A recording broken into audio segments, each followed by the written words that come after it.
فلسطینی عالم اسلام کی آبرو بن گئے ہیں۔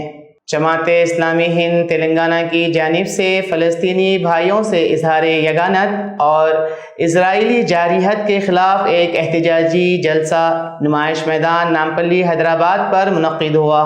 اس جلسے کو مختلف مکاتب فکر کے علماء کرام اور وہ مشائخین عظام نے مخاطب کیا۔ مولانا ولی اللہ سعیدی فلاحی نائب امیر جماعت اسلامی ہند نے اپنے صدارتی خطاب میں کہا کہ ایک طرف فلسطینیوں پر مظالم ڈھائے جا رہے ہیں، بربریت کا شکار ہو رہا ہے، تو دوسری طرف مسلم دنیا کی خاموشی معنی خیز ہے۔ فلسطینی عوام عالم اسلام کی آبرو بن گئے ہیں۔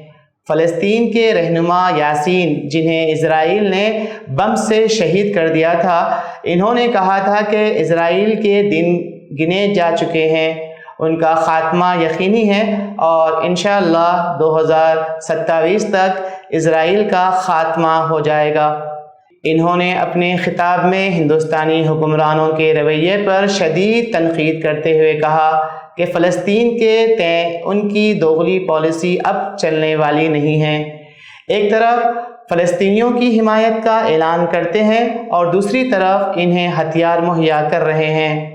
مولانا مفتی صادق محی الدین فہیم نظامی نے اسرائیلی بربریت کی مذمت کرتے ہوئے کہا کہ اسرائیل فلسطینی بھائیوں پر مظالم ڈھا رہا ہے اور مسلم دنیا سو رہی ہے، آرام پسندی میں مبتلا ہے۔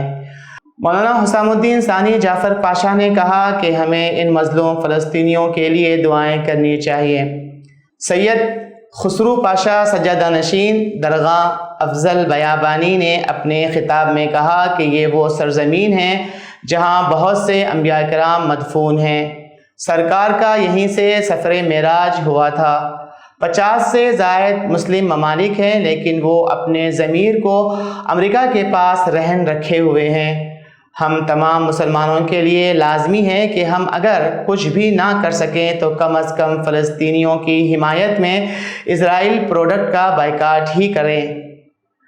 ڈاکٹر خالد مبشر ظفر امیر حلقہ جماعت اسلامی ہند تلنگانہ نے اپنے خیالات کا اظہار کرتے ہوئے کہا کہ فلسطین کا مسئلہ صرف قبلہ اول یا مسلمانوں کا مسئلہ نہیں ہے، بلکہ یہ انسانیت کا مسئلہ ہے۔ انہوں نے اپنا سلسلہ خطاب جاری رکھتے ہوئے کہا کہ ہم ہر اس ظلم کے خلاف احتجاج بلند کریں گے جو انسانیت کے خلاف ہو۔ عیسائیوں کے طلباء نے فلسطین پر ہوئے مظالم کی منظر کشی کرتے ہوئے ایک ڈرامہ بھی پیش کیا۔ اس جلسے سے صدر تنظیم برادر رمیز نے خطاب کرتے ہوئے کہا کہ اہل فلسطین ظلم کے خلاف جدوجہد کی علامت بن چکے ہیں اور ان کا مقابلہ کرنا ناممکن ہے۔ اس جلسے سے برادر سلمان احمد، سابق صدر تنظیم عیسائیوں معاون امرائے حلقہ جناب محمد اظہر الدین، جناب محمد رشاد الدین، صدر حلقہ عیسائیوں نے بھی مخاطب کیا۔ ان کے علاوہ صوفی عقیل انصاری، صوفی کونسل عبد الفتاح سبیلی، نمائندہ وفاق العلماء نے بھی مخاطب کیا۔ اس جلسے کا آغاز برادر زعیم الدین احمد کی تلاوت قرآن پاک سے ہوا۔ شہنشین پر جناب مشتاق اطہر، جنرل سیکریٹری جماعت اسلامی ہند تلنگانہ موجود تھے۔ اس جلسے میں ہزاروں مرد و خواتین نے شرکت کی اور اس بات کا اظہار کیا کہ وہ بھی فلسطینی بھائیوں کے ساتھ شانہ بشانہ کھڑے ہیں۔ نمائش میدان اللہ اکبر کے نعروں سے گونج رہا تھا۔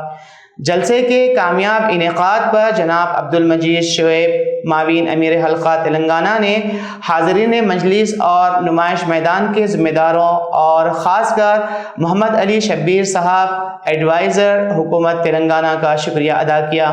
جلسے کی کارروائی ڈاکٹر شیخ محمد عثمان نے چلائی۔